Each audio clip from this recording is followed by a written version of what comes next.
ఈ ప్రపంచాన్ని ప్రభావితం చేసినటువంటి ఎందరో గొప్ప వ్యక్తులు మరణించారు. ఈ ప్రపంచాన్ని పరిపాలించినటువంటి ఎందరో గొప్ప వ్యక్తులు మరణించారు. మరణించిన తర్వాత వీరిని సమాధి చేశారు. ఆ సమాధులు మూయబడి ఉన్నాయి. కానీ ప్రపంచంలో తెరవబడినటువంటి సమాధి ఒకే ఒక్కటి ఉంది. అది యేసుక్రీస్తు వారి యొక్క సమాధి మాత్రమే.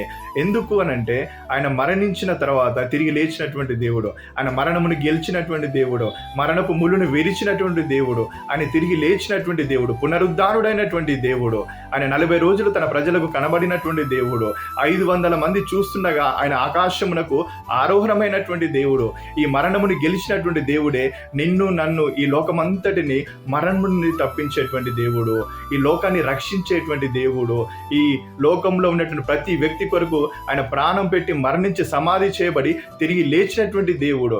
ఆయన మరణించి తిరిగి లేచాడు కాబట్టే నిన్ను మరణం నుండి తప్పించగలడు. ఆయన మాత్రమే రక్షకుడు. ఆయన మాత్రమే ఈ లోక రక్షకుడై ఉన్నాడు.